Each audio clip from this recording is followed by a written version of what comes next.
is The Balance Dilemma.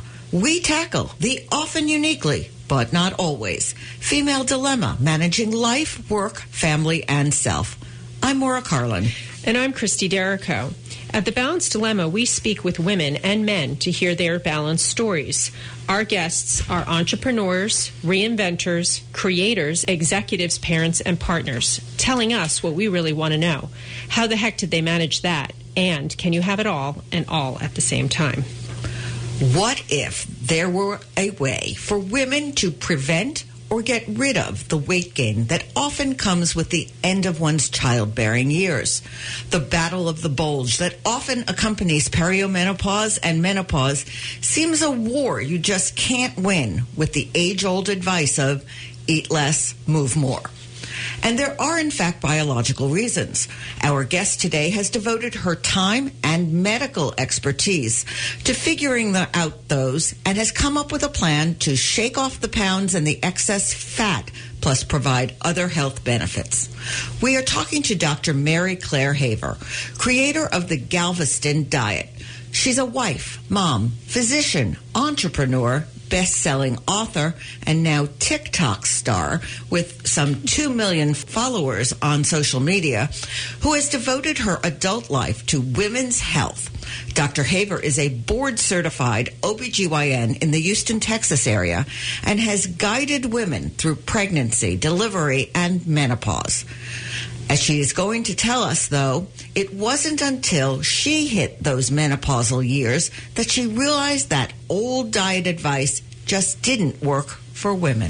And Maura, let me just tell you what happened here. I wrote to Dr. Haver after I read an article, 1 pound a day just falls off, came across my feed.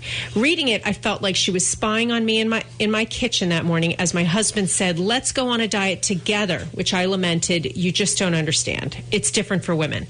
So I bought her book and I wrote to her. And now here she is with us on the show. We're so excited to have her and to ask all the questions we've been saving up. Welcome to The Balance Dilemma, Dr. Haver.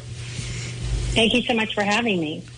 Can we start with why and how you developed this plan? I mean, you'd been practicing medicine for quite a while, dealing with women day in and day out. Something must have happened that made you go, I got to do something different here for these women. Absolutely. I, around the age of 48, I had been on birth control pills for most of what ended up being my perimenopause and had made a decision with my practitioner to come off of them and kind of see where I was at as far as my menopause journey. And at the same time, my brother, who was dealing with end-stage hepatitis, became terminal. And in my rush to go and help provide his end-of-life care, I kind of forgot my own. And so here I was, very late menopausal, early menopausal, for the first time unshielded from this because I've gotten off the hormones, which were treating my perimenopause unbeknownst to me. And I can tell you, though, honestly, nutritionally, during that grief stage, we had about 2 weeks before he died, and my sister and I, who's a hospice nurse, did all his home care and, the emotional journey through that. My nutrition, I was just comfort eating. I was comfort drinking. I was just, my exercise habits were non-existent. I was I was in survival mode for a few months. And so here I am, not sleeping, sweating all night, racing thoughts. And I really attributed that to my grief process. And then when the grief really started lifting and I could start to untangle things in my own mind, I realized, oh my God, I'm in menopause. Now, I had gained about 20 pounds through this process. And I totally thought, okay, I was just off on the deep end, eating too many goldfish and the kids' donuts, and it's time to get healthy again. So I did the things that I had taught my patients to do on what I had been taught to tell patients to do: work out more, eat less. And for the first time in my life, after a really concerted effort, like getting up all night to pee and then weighing myself, working out twice a day in my gym, it wasn't coming off. A little bit would come off, but it wouldn't stay off. So all the tricks and the habits that I had been successful with in the past stopped working, and I realized I sounded just like my patients who were basically my age. I thought, okay, go ahead. Dr. Harry, it's almost one of nature's cruel injustices. Just as you may be finally getting rid of all that baby weight, your body has a mind of its own and switches into this other thing. What was really happening that caused the weight gain? So if we just separate what's happening on the scale, what most women are going through, the scientists have looked at this phenomena. There is a steady state weight gain through the perimenopause transition and into menopause till you're somewhere in your 60s, and it kind of stabilizes. So we know the scale's going up. But when we look at internally what's happening, we're gaining fat mass, but we're also losing muscle mass. And the fat gain accelerates and the muscle decrease accelerates through perimenopause and menopause, directly driven by hormones. So your efforts, which may have worked in your 30s, seem to not be working as well when we go through this transition. Wow. Okay. So you came up with a plan that was something different than eat less, move more. The overview, if I understood it correctly, and we'll talk about each part separately, was intermittent fasting, anti-inflammatory nutrition, and a fuel refocus. I have that right? You got it right. Okay. You got it right. So when I kind of came to the realization of this calorie stuff is for the birds and it's not working for me and it's not working for my patients, and I am exhibiting some really unhealthy behaviors in front of my teenage daughters, I got to change this. I called the PhD nutritionist at the university I was employed at and said, what is going on with menopause? And they were the ones who began directing me towards the latest in nutrition information, the latest on inflammation and aging, the latest on inflammation, and the possible, what the ties are to menopause. So I just went down a rabbit hole of data and information about inflammation that I had never even heard of before. No one was talking about kind of in my world of OB-GYN. It was just, look, if you have a weight problem, it's because you're lazy. It's because you're getting older. It's because you're stressed out. Never because the hormones in your body are changing to the point where the things that created a balance for you are no longer working. So we need to change what you're doing in order to keep you healthy. It's interesting that the way you're describing your realization, because a friend of mine went on a nationally known diet where it's they give you a little meal and you get to pick from certain choices each week. I won't say which one it is. And she lost some pounds, and I had a look at it. And it was all carbohydrates, totally unhealthy, yucky food I never would want to eat. And I came to the conclusion she must just be starving herself, because I couldn't imagine doing that would allow for loss of pounds. Before we get into it, can we just talk about why this is so different than what men experience? I mean, my husband just has to give up a hot fudge sundae, and that's it, and 10 pounds fall off. So what a woman goes through in her reproductive aging, where we have a complete obliteration of the function of the ovaries by the time most of us are 50, 51, okay, is completely different than what a man goes through. His testosterone, his reproductive hormones peak at 19. They kind of teeter down very slightly, nothing compared to what we're going through when he hits about 40. And basically from 40 until death, they remain very, very stable for the vast majority of men.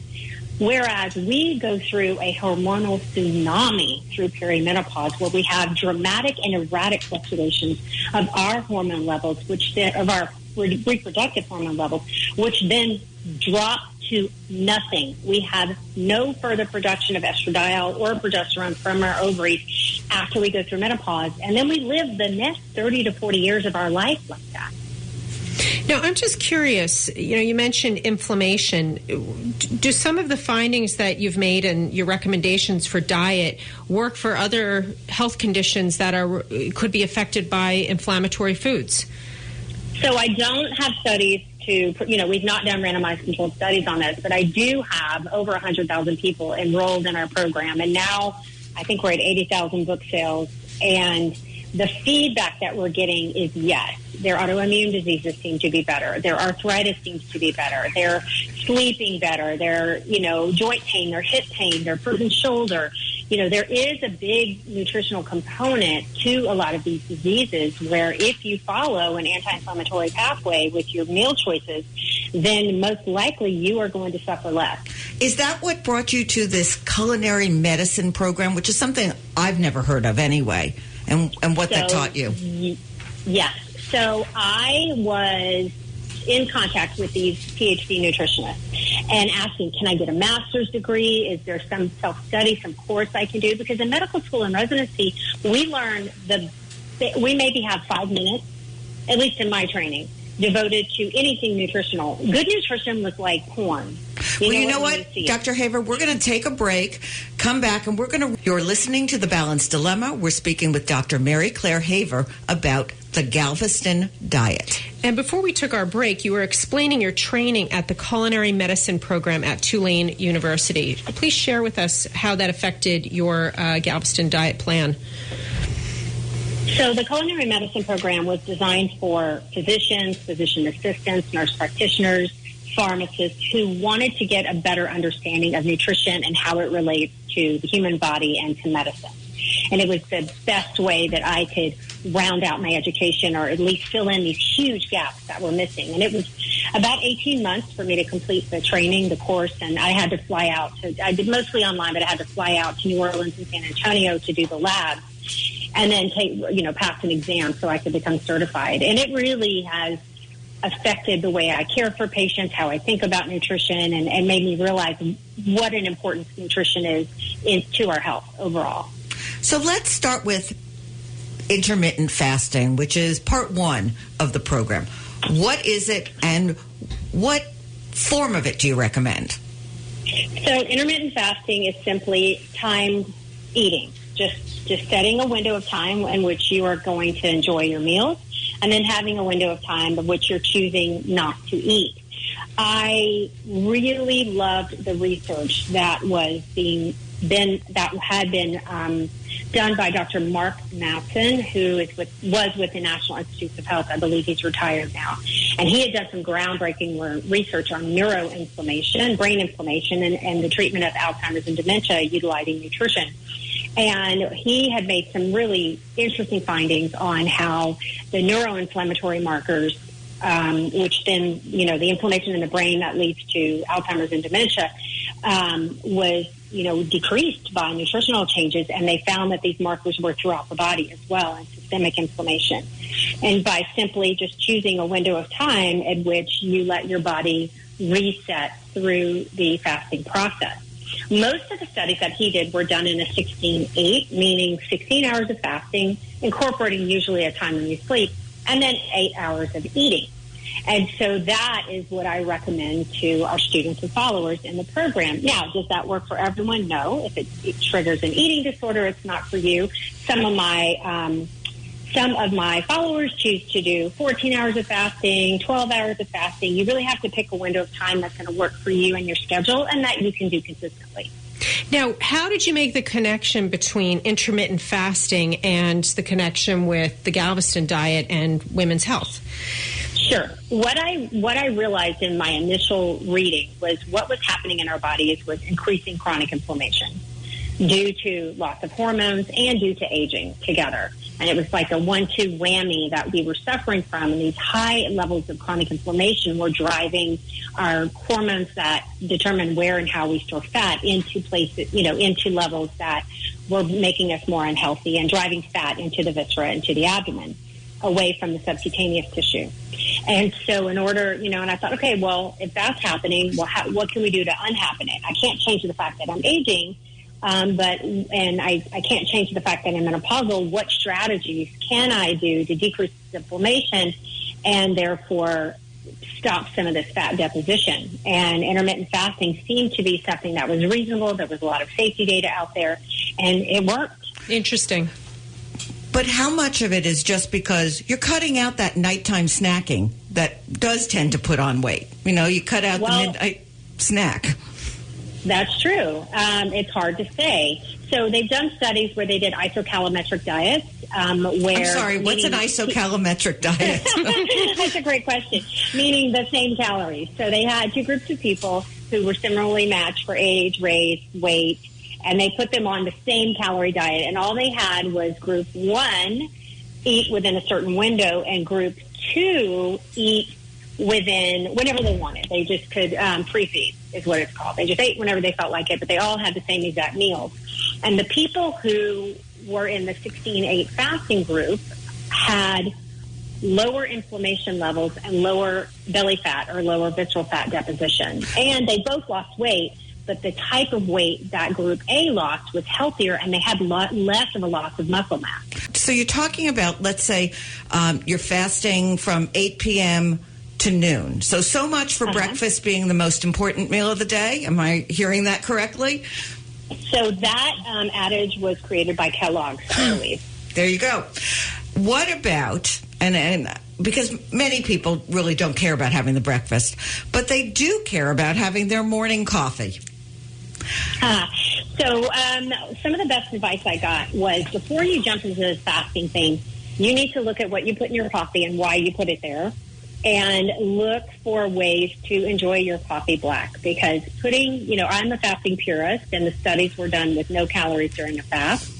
And the first thing I had to do was learn how to drink my coffee black. And let me tell you, that was not easy. I had traveled with Equal in my purse, and I swore I would never drink black coffee.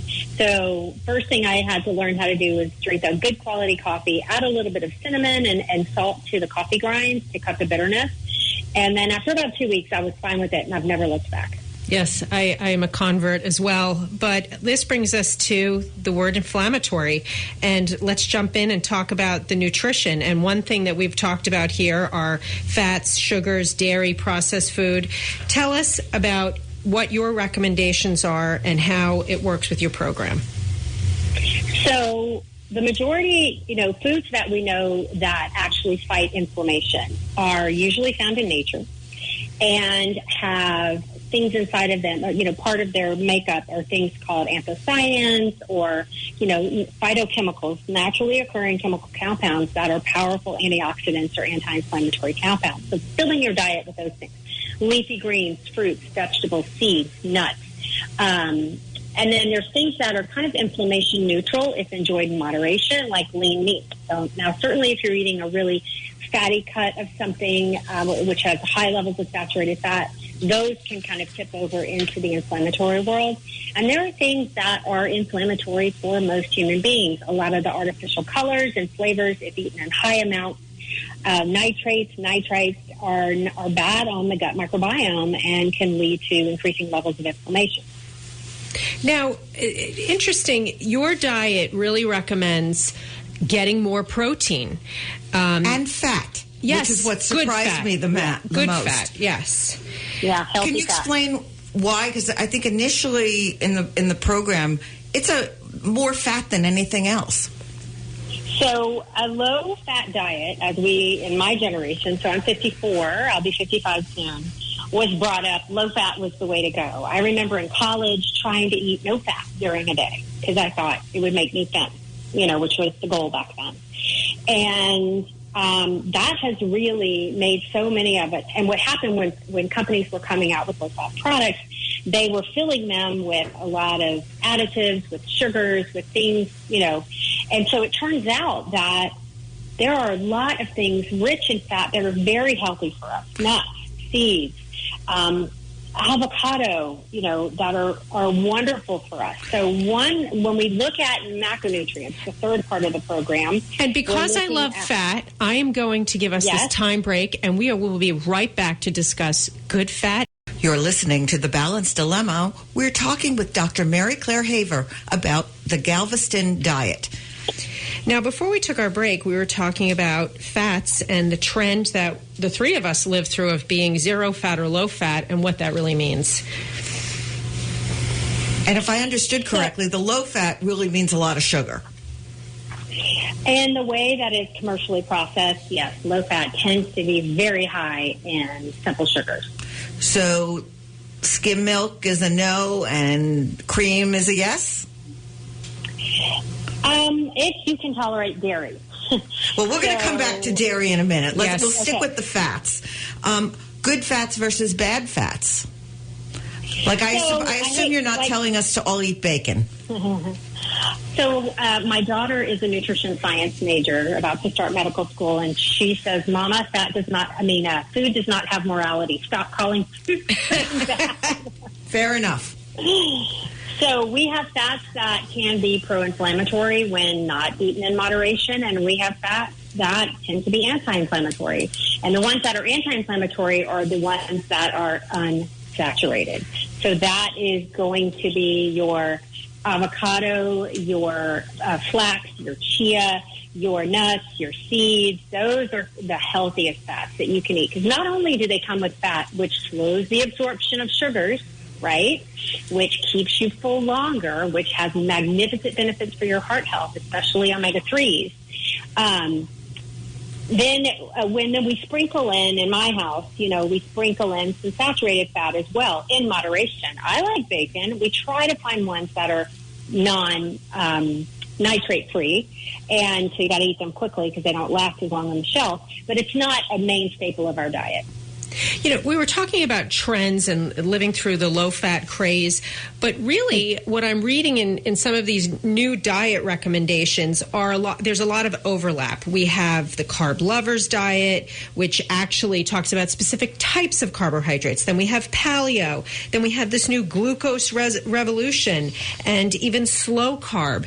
But a lot of them seem to be drawing from similar science, which really was triggered by Atkins, but everyone thought that meant they could eat a pile of bacon. But it got us thinking about fat differently and leading to these conclusions that are part of your program. Why don't you tell us about that? So other than what I see on social media, when I started working on the Galveston Diet, I stayed in my lane. I just did research, probably on similar studies to what these other programs are pulling from.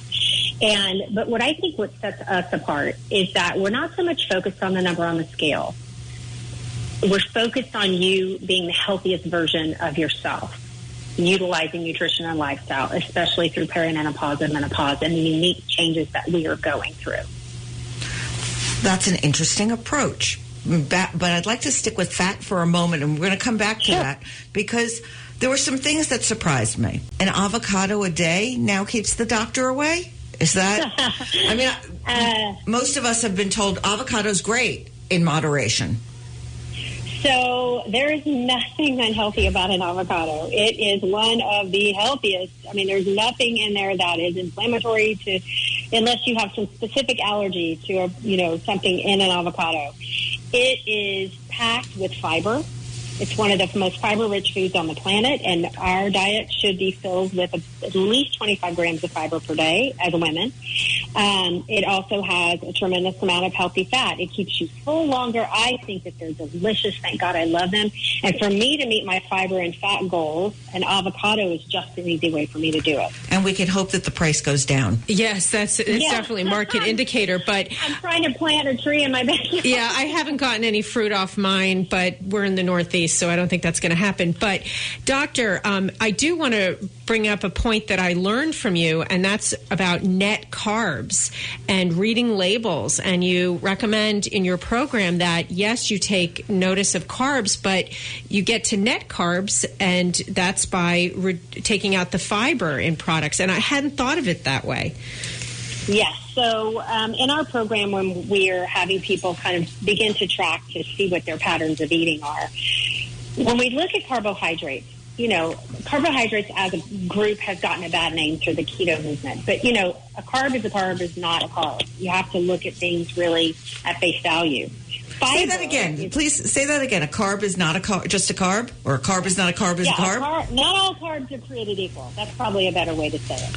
And so complex carbohydrates found in nature, let's take an apple, okay?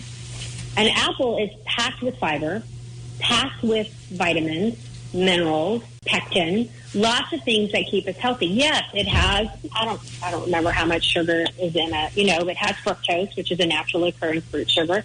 But because you're eating this package of things, goodness, it's very different than 1 tablespoon of sugar, which would be, I think, the equivalent amount of carbohydrates. Sure, they both have the same amount of carbohydrates, But because the apple is packaged with all of this other goodness, which slows the absorption of that sugar, which decreases the rate of insulin rise, which then will decrease inflammation, it is so much of a healthier choice than that pure, simple carbohydrate. So the sugar in fruit, we shouldn't count the same way that we count other sugars. No. So when, and a lot of the teaching I do in Galveston Diet is around what do we know that will decrease our visceral fat deposition, which is one of the big drivers of inflammation for us at this age. And women who consistently have 25 grams or less of added sugar in their diet, this is the sugar added in cooking and processing, not fruits and veggies, they do better, control their weight much easier, and have less visceral fat. Got it. Now, I want to go back to dairy. Maura, you had a question. I thought dairy was an inflammatory food. And you include dairy in the as a big part of the program. Can you explain why it's important besides needing it for your bones? There is no evidence for someone who does not have an allergy to the protein found in milk or dairy, or is lactose intolerant, that dairy significantly in moderation causes any inflammation whatsoever. And so I come from my genetic background.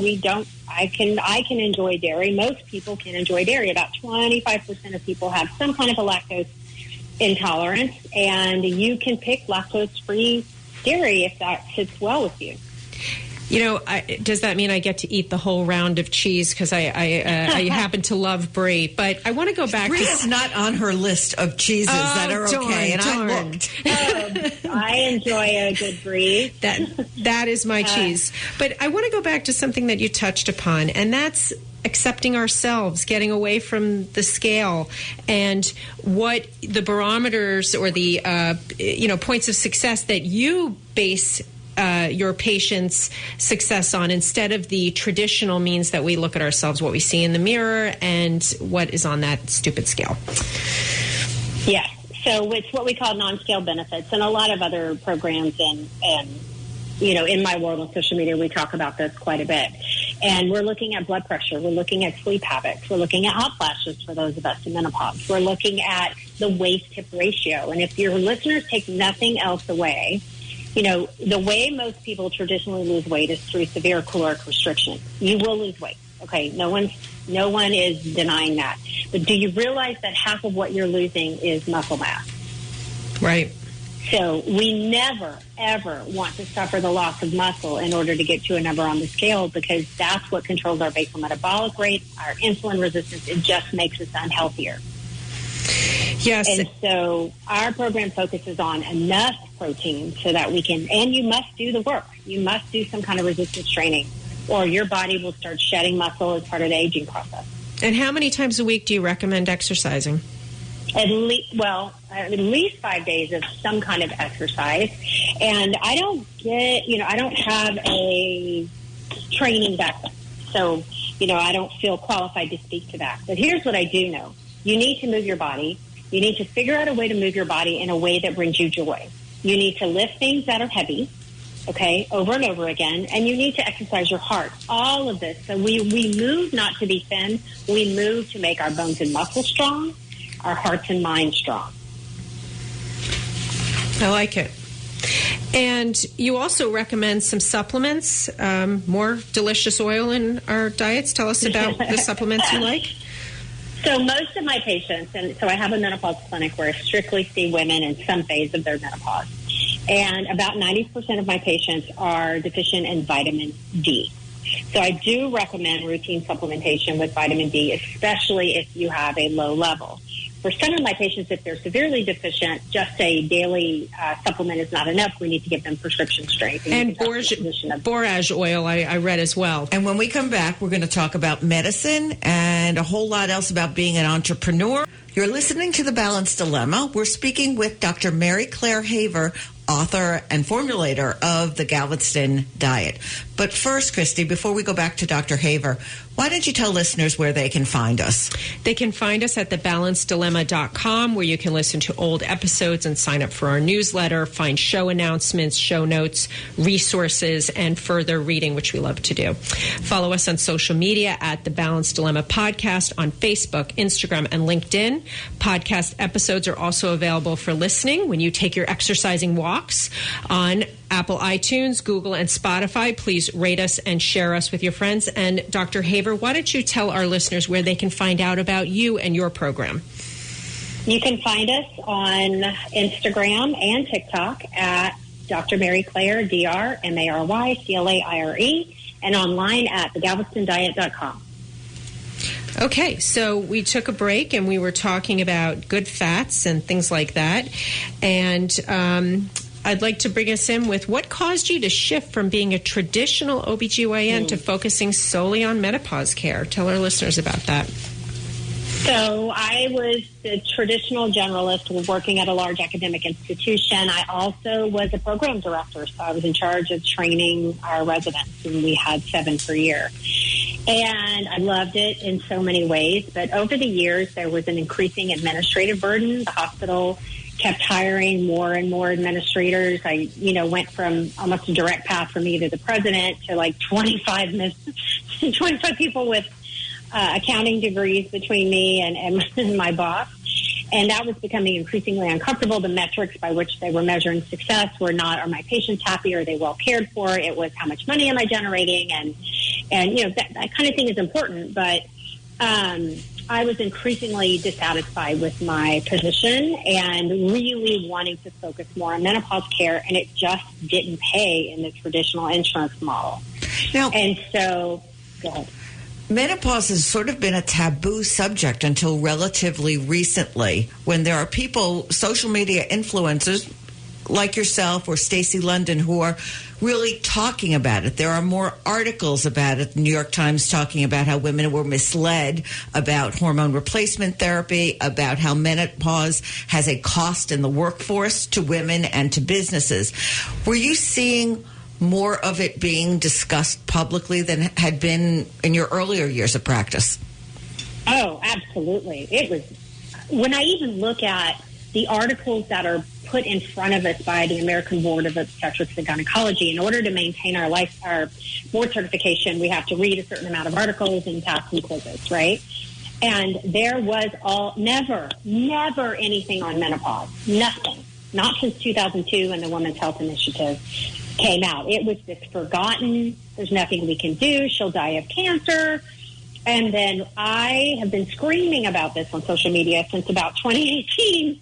And it's so nice that, 5 years later, we're seeing this beautiful groundswell of, business leaders, of, companies, of movie stars, of activists, all saying stop. And it's not just menopause, it's even in the broader medical community. You'll often read a study, and then sometimes I'll take a pause and say, wait a minute, was that conducted on a 25-year-old man? Athlete. Exactly. Is that even relevant to me? And that is changing.